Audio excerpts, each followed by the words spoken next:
Hello to everybody that is joining us.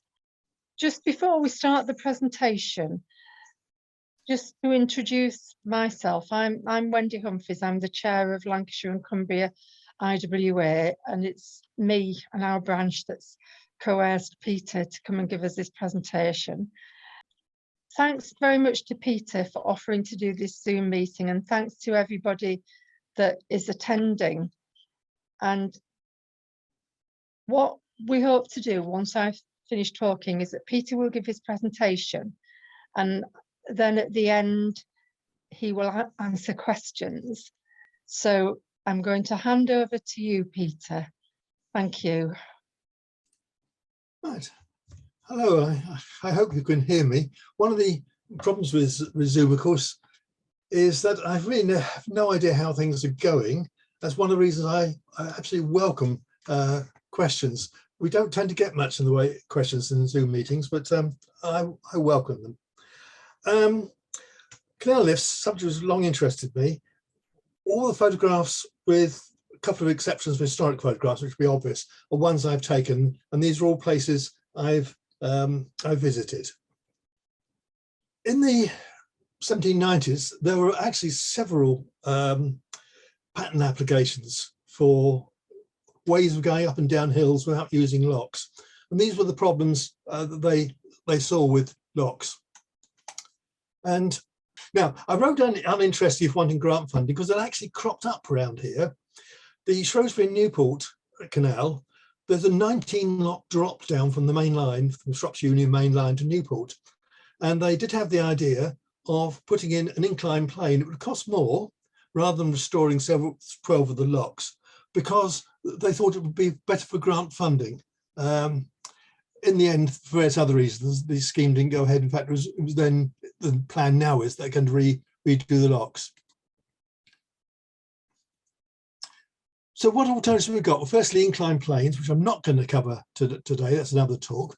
And secondly is something I decided to put in last weekend. It's crane the loads. You might wonder what this picture is all about, but this is Hughes Bridge down near Lillishall. It's edge of Telford town, and the canal here, there were two canals, both owned by the same company, but they were 42 feet vertically apart, and the original connection was via a tunnel and a shaft up the tunnel. It was later replaced by an inclined plane, which you can make out if you've got really good imagination up there. And there's the hole there. And the person who owns the house up just above here said that when he bought the house, he actually took a canoe in here, went in there, and still could see the shaft, even though it hadn't been used since the mid-1790s.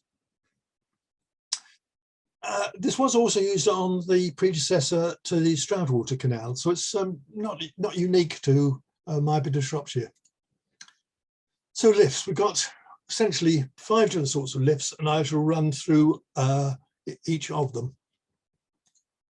Counterbalanced, quite simply, you've got usually a trough. You do this is wet. You have the boat at the trough, over a wheel, big weight on the other side, and it goes up and down. You don't, of course, require very much energy to move a counterbalanced lift.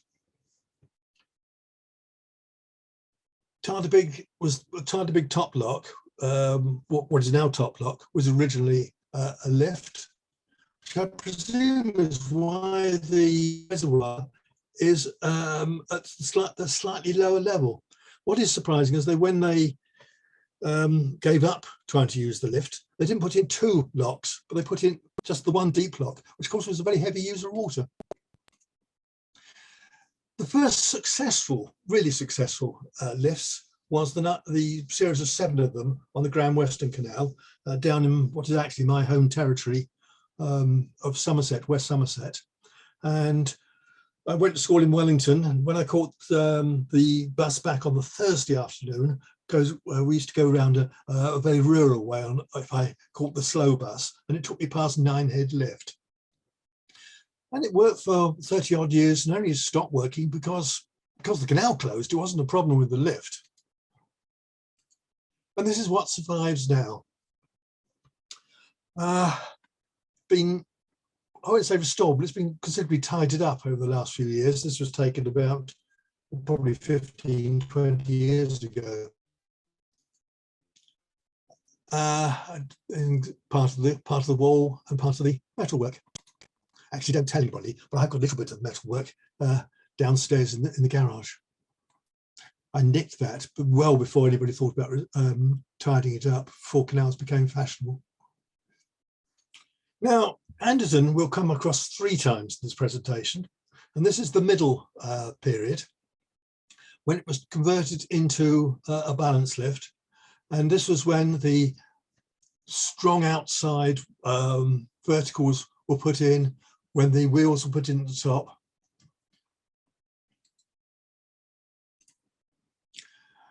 Looking in rather sadder condition. This was after it had closed in the, was it 1983, looking very sorry for itself before the restoration work happened. A more modern one, one in Germany, Niederfinau.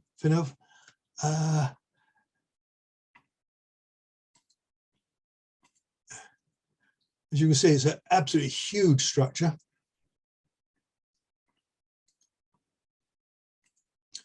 This is looking down on the caisson with a couple of boats inside. And then next slide is looking up. That's the caisson up above us. And the bottom is, you might notice, is dry.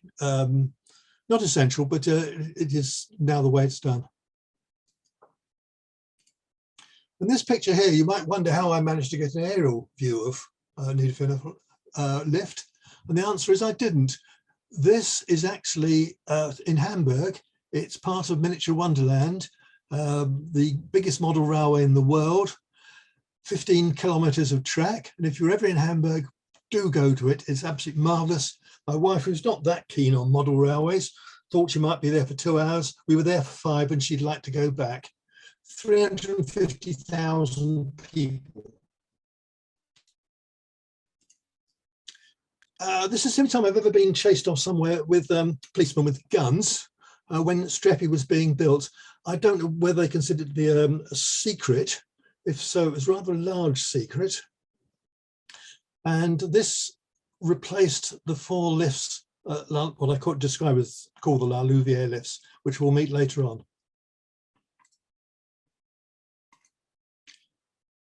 A view of it when it's been finished. And a rather clearer view of how it operates. We've got on each side, you've got the huge caisson, and you can see the balance weights coming down, the caissons going up. And because they've got this on both sides, it does actually overcome one of the problems of lifts. That problem being that if something goes wrong, it goes very wrong and you're absolutely stuck for months. But here you've got, in a sense, a spare lift on each side. Streppy is in Belgium. Second style hydraulic lifts. Hydraulics now, of course, very much used. And this is a diagram we saw at the one I'm going to show from France, which gives an impression of how it works. But the first successful one was Anderton Mark I. You can see how Anderton Mark I looks quite different to Anderton as it is now, and certainly different, even more different to what looks in Anderton Mark II. A much less framework, much lighter thing. And you've got this vertical there, that's the key bit, that has on top of it the caisson which would hold the boats.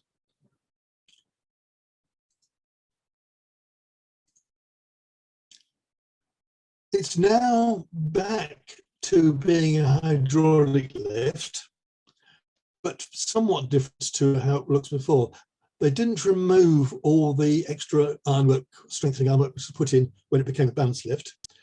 The main operational difference between now and the Mark I is that it's now operated in a dry basin and using oil as the medium within the hydraulics. The original version had wet underneath and used water. Well, if you turn the camera around and look the other way, behind you is a huge salt works. Salt and water and iron do not mix very well. And so what happened was, after 25 years of operation, they found that the ironwork was getting badly scored. The hydraulics was beginning to leak rather. Hence they replaced it with the electrically operated balance lift. Now it's back to being a hydraulic lift.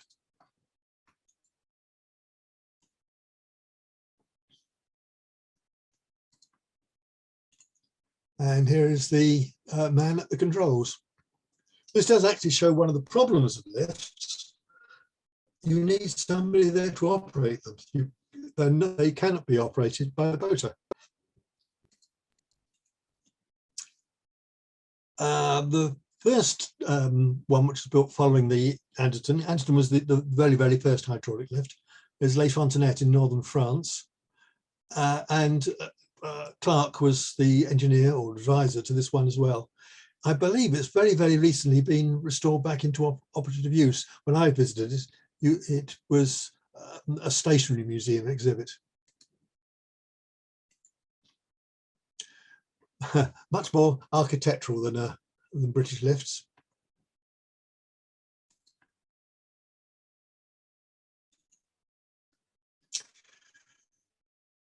After that, we get ones which actually look rather more like the original Anderton, the four which I call rather sloppily La Louvière. They've each got individual names, but I won't go into what they are, mainly because I can't actually remember. And here you see one of the caissons at the top, one on the right-hand side, the other caisson on the left-hand side at the bottom. These were built over several years. The very first one was put up in 1888. But the fourth one didn't go up or wasn't opened until 1917. So it wasn't until 1917 that the Canal du Centre actually was a through route.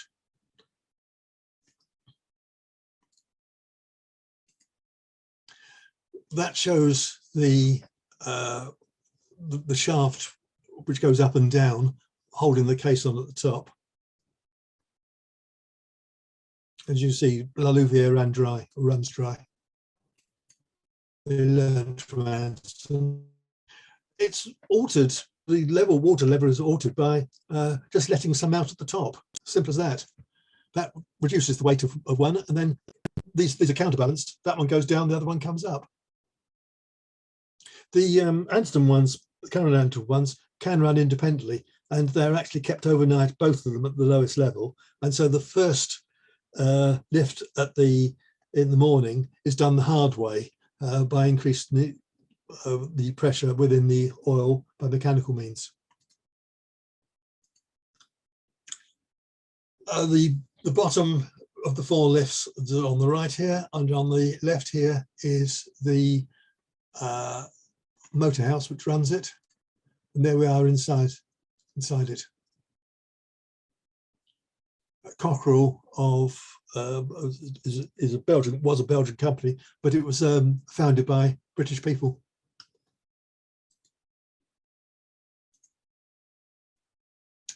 Two of the lifts are very close together, and you could just make out in the distance a second lift.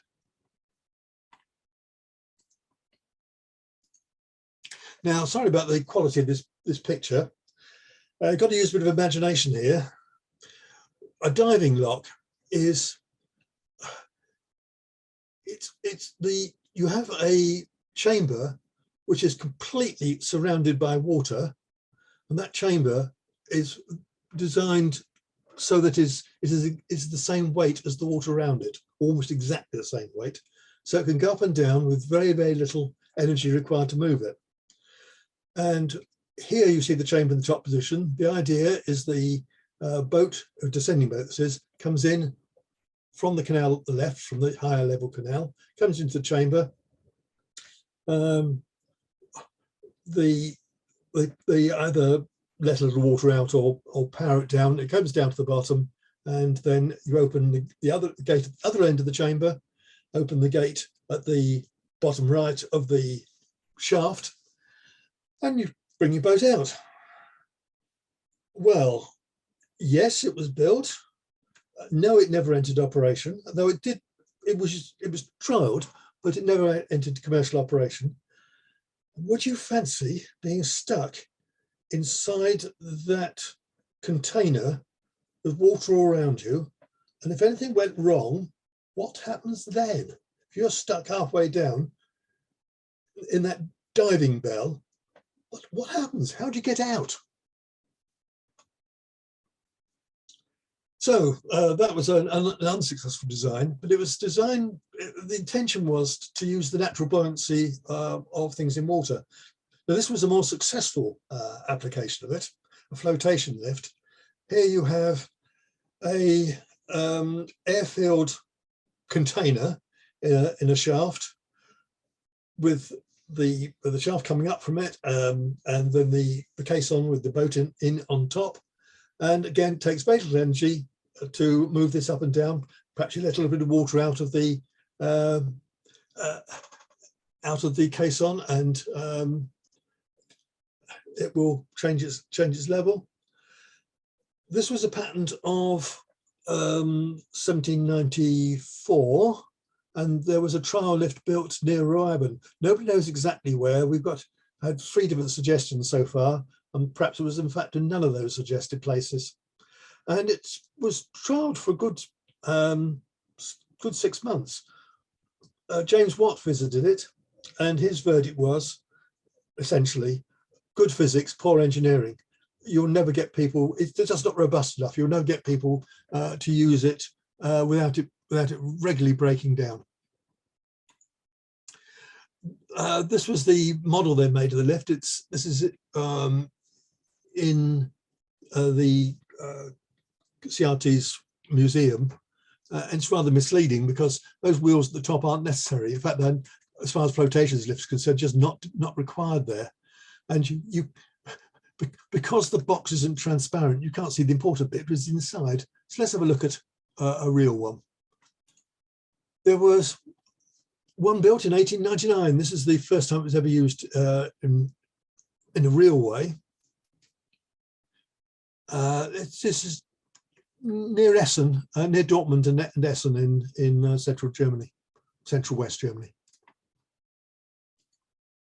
And here's alongside is a little museum, and this shows quite clearly how you've got the shafts coming down, the water fills, you've got the floating containers within them, and those hold up the caisson. They had 5 floating containers. Yes, the model's got 5 as well.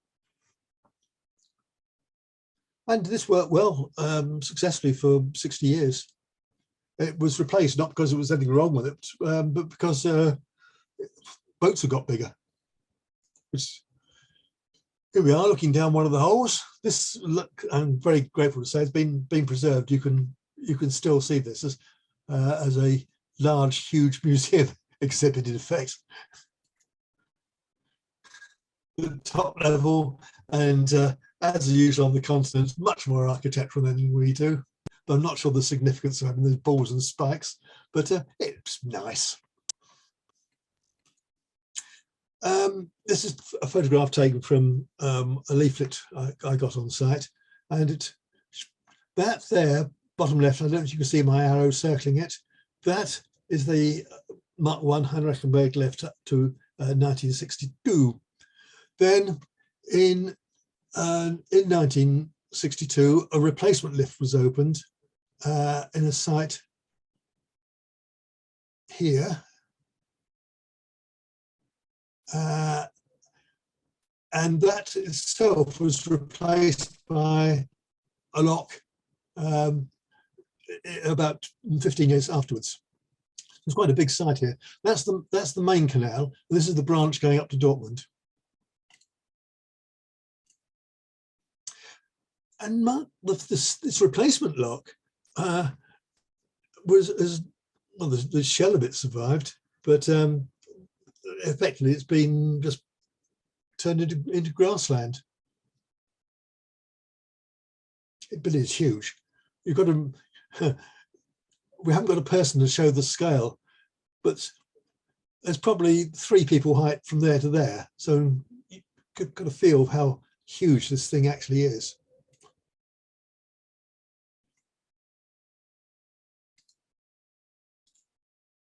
And this is the replacement lock, which itself failed, I believe, a year or 2 ago and caused major problems. This is another example, Rothensee, and here we are looking down at, there's only 2 things holding the caisson up in this case. So we're looking down at one of the caissons, one of the caissons above us. You can see the bottom of the caisson. We're looking down at one of the holes which hold the water. Now, one of the problems of these flotation locks is you have to dig a hole which is actually well over twice the height of the lift you're building.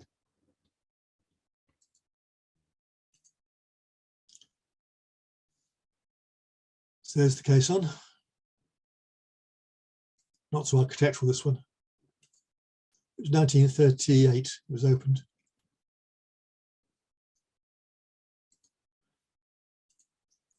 So here we've got a third version. This is a rotating lift. And we all know this one, the fork-out wheel. And that's my boat, or it was then my boat, Dorabella, sitting on the right, waiting to go up. I think it's a beautiful, absolutely beautiful thing. You'll see some photographs a little later on of taking the Butterley where they actually built the ironwork, and we were shown around by the deputy engineer who was doing the design and building, and he said that the beak was actually his daughter's idea, because he took some diagrams home and shown her what it looked like, and she said, well, why not put a beak on it, and then it would look like a bird. And although the beak does absolutely nothing, it has no engineering value whatsoever, it was actually adopted. It's a rather nice story. It's neat how the caisson's kept level. As you can see, there's wheels, and it just always stays in the correct position. Because it's counterbalanced, because the 2 sides weigh the same, very little power used, extremely small. I think we were told it was equivalent to 16 electric toasters. And somebody asked the Redford question, what happens to the power fails? He said, we let the hamsters out. There's Dorabella sitting there, an artistic photograph.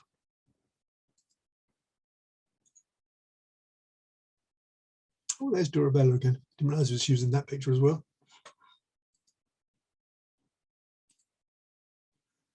And again, we have in this case, the Scottish Canal's man watching what's going on.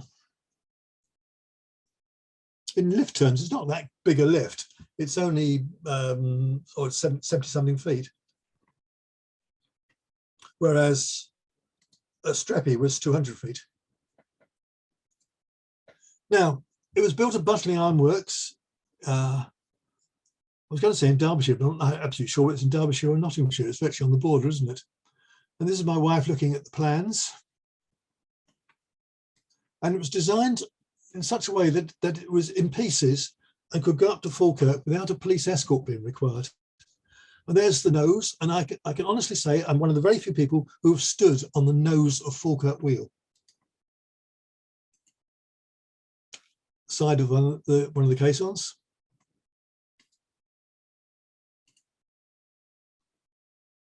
Another view of and one of the caissons pretty well complete. Well, complete, 2 sides and the bottom.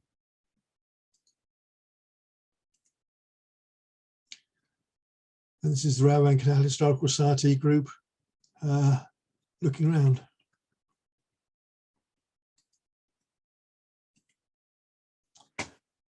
So I've actually gone rather faster than I intended.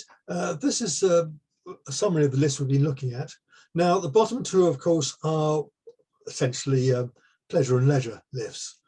But you can see from the right-hand column how over the years they've been increasing in size. But boats, of course, have got larger. And I don't know if people know the Ronquier incline in Belgium. It's not far away from Strappy, but that now takes 2,000-ton boats. So of course, that anything that goes down Ronquier incline can't use Strappy. It seems to be easier now to build larger locks.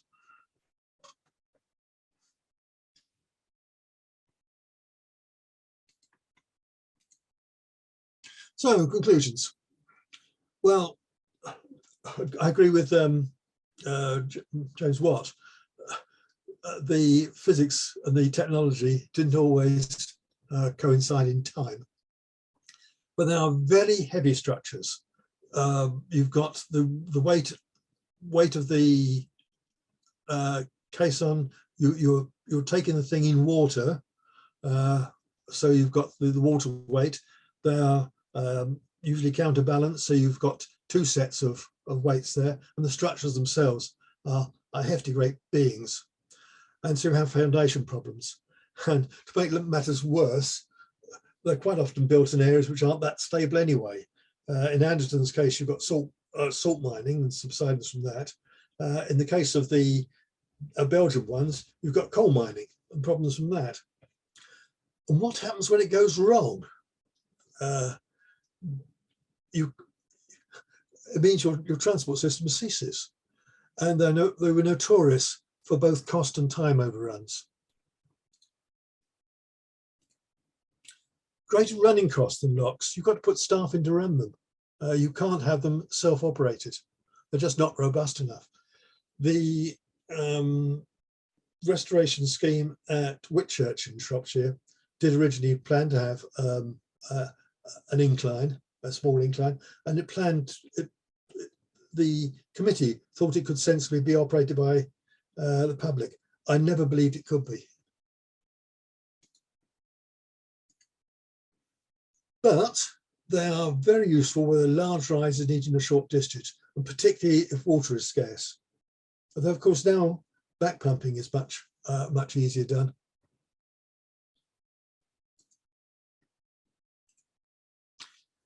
Inclines are simpler and cheaper, but they do take up a lot more space. The Ronquier one, which got probably about the same rise as Strappy, which we saw, is the best part of a mile long. It's a hell of a lot of land.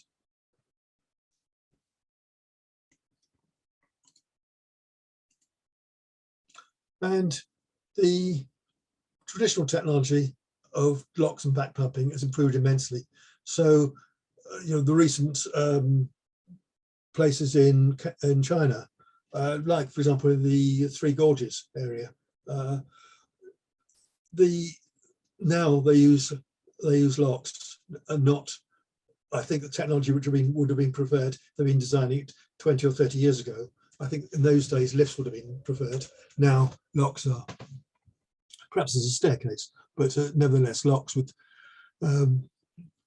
quite happily with 150-foot drops. And that, ladies and gentlemen, is all apart from my advert. I wrote on the history of the Shropshire Union Canal, which won the Association of Industrial Archaeology Book of the Year award. Wrong time of year to say it now, but of course it's the ideal Christmas present you want. And that is it. So we will cease, we will end show, and we'll stop screen sharing if I can find out how to.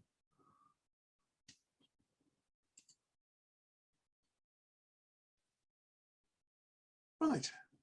Hello everyone. Can you see me? Got very laid back, trying to be comfortable watching that. Thank you, Peter. That was very interesting. We did ask for questions. I've looked in the Q&A box and they're not really questions. Well, the second one is David Brown is saying that Tardybigger, is that how it's pronounced? Tardybig Toplog had a side pond. If that's the David Brown who works for the Canal and River Trust, I'm more than happy to believe him. Even so, they would only reduce the effective height by half, unless it was one like you got in the Hanwell flight down on the bottom end of the Grand Union, where you've got I think it's 2, might be 3 side pounds on the same lock. And someone else is asking, Arthur Cunningham is asking if this presentation will be recorded, and the answer is yes, it's being recorded and it will be available on IWA TV, hopefully not before too much longer. So the questions are coming in a bit faster now. David Brown says yes it is, and so he's the one who works for Canal and River Trust. I spent a very good day with him once, going around the reservoirs of the Shropshire Union system. I still long remember, and I use the photographs from it quite often. David Roy is making a statement. The Falkirk Wheel. He remembers attending a presentation, a consultation prior to construction. We as an IWA branch, Lancashire and Cumbria branch, did make a visit to the Falkirk Wheel quite some years ago. It's probably time we went again. Phil Riley is saying, having spent many hours tidying up the 9-head lift and adjacent aqueduct, can we have our bit of metal back? Ooh, that's for you, Peter. I think you need to have a chat outside the meeting about where the best place is for that bit of metal. If he wishes to collect it, yes. It's only about that long. I presume I'm due. Right. And Phil, if you want to get in touch with Peter and you don't know how, then if you do it through me, you should have my email address. If you don't, it's wendy.humphreys@waterways.org.uk. Or through Dennis Dodd, so I'm sure he will know, assuming Dennis is still alive, of course. And then another comment from Ian Israel. The deeper locks can also provide hydroelectricity.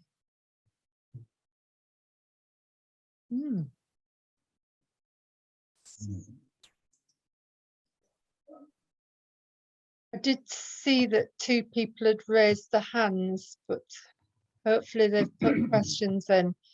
Oh, and David Roy's saying more to. Can you see it, Peter? Oh, right. 2 of the case and dimensions were stated, but the depth. Do you mean the depth was omitted? We asked British Waterways, as it was then, was it 5 feet to match the navigation depths of the Upper Union Canal? Do you know the answer to that, Peter? That's one statistic which is, I'm sure, isn't in my book. I'll just have a quick look in the best book on the topic. And thoroughly recommend it. Written by probably one of your members, Mike Clark. I think he probably is an IWA member, but he is the president of the Leeds and Liverpool Canal Society. He translated from the German. He's coming to speak to us, to give us a Zoom meeting. Yeah. And I'll talk about that later. Yeah, we're often mistaken for each other. David Roy is saying the depth was not declared until 6 months later. Is declared a word, or do you mean declared? I don't know. No, this only gives the length and width. It doesn't give the depth. Yeah, David is saying 4'6". A question from Robert Morland. Are there any locks where it might be practical today to replace with a lift? Can you think of any? Can't think of any. I don't know of any restorations which are contemplating doing it either. That would be the opportunity where you're doing something absolutely new. I can't think of one.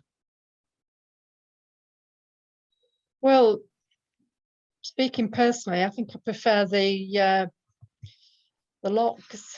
The lists are fun, very interesting. But as you say, you can do the locks yourselves. Oh, I'm so glad I took our boat through the Falkland Wheel. We took it through 4 times, but not going round and round and round like that.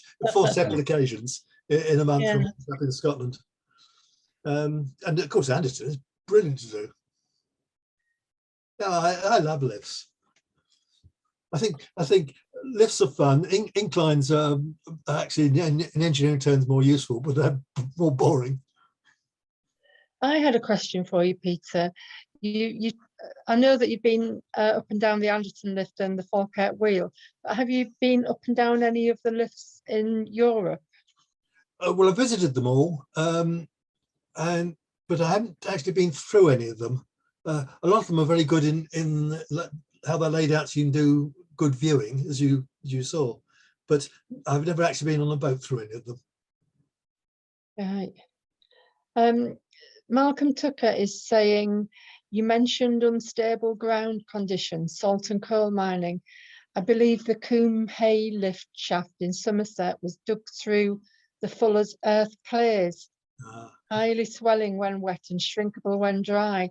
Probably why the caisson got stuck. Well, so that's not a question, that's a comment. Yeah, you mentioned earlier on about some security problems at one of the lifts where you talk about people with guns. My husband and I went on an international waterways holiday. Oh, it's a long time ago now. And we were looking at lifts and inclined planes. Where? The Bidgoth Canal. So it wasn't, because I went on several of those too, but not that one. Right. Yeah, it was really interesting. We went up was it up or down an inclined plane? Went down an inclined plane. Well, that wasn't not the one in Poland. It was in Poland, yes. No, in that case, I was on the same trip with you. Oh, were you? Wow. Do you remember the bus? We had to pay to get the bus out of Poland. We had a whip round on the coach to pay for the... Do you remember when we stopped at a security check, a border, and the police took the driver away? The border guards took the driver away, and it was very scary. And then they came back on the coach and stamped all our passports for us. Well, that was the one we had to pay to get out of. Yeah. It took me 3 months to get my money back from the coach firm. Yeah, Derek wants to say. Just on that trip on that canal, on the Bidgoth Canal, we went through a very strange lock that got a side pond. I don't know whether you remember that, but the drainage system consisted of a large bell shape, rather like an old-fashioned toilet operating system, as designed by a certain Mr. Crapper. It had a very ancient electric motor that hoisted up this bell and started a siphon. I don't remember it there. I know the system you refer to, yes, because it was used on the Thames as well, but I can't remember on that trip. It was very amusing. It was a long time ago. I'm not surprised. My wife but you can't remember it. My wife remembers for the revolt at Gdansk when he wanted us to go on at 9:30 in the morning and never give us a chance to look around one of the most interesting cities in the world. Yeah. Ironically. That's right. Fell down the steps of the boat and broke his clavicle. Yeah. Apologies to everybody else who's listening. Yeah, let's not bore everybody else with reminiscing. So we've got a couple more questions while we've been speaking. Let's have a look. Oh, somebody else, David Brown, he was on that trip as well. Good Wow. heavens. And David Roy says, I wonder why the Scottish community were, quote, shafted, end of quote. BW purposely built in a limited depth link. We will never now get a through navigation of 5 foot of the Union Canal. That, Yeah. yes. Yeah. And then Richard Curtis, the Lichfield and Hatherton Canal has to negotiate a large step to lift narrowboats up to a trough over the M6 Yes. toll. Yeah. Don't know whether they've contemplated a lift over locks. Yes. Do you know, Peter? Good thought. Good thought. And my questions keep moving about. So somebody's saying it would be a good year to revisit the Falkirk Wheel. It's the 200th anniversary of the is it the Forth and Clyde? Ah, Yeah, the questions keep jumping about. That I'm sorry about that. Yeah, the Falkirk Wheel is 20 years old, and the Union Canal is 200 years old this year. And Sandra would be happy to help. All right, Sandra, I'm going to write your name down. Okay. And David Brown is saying a double hydraulic was planned for Greensforge, where the Cumbrun at one time.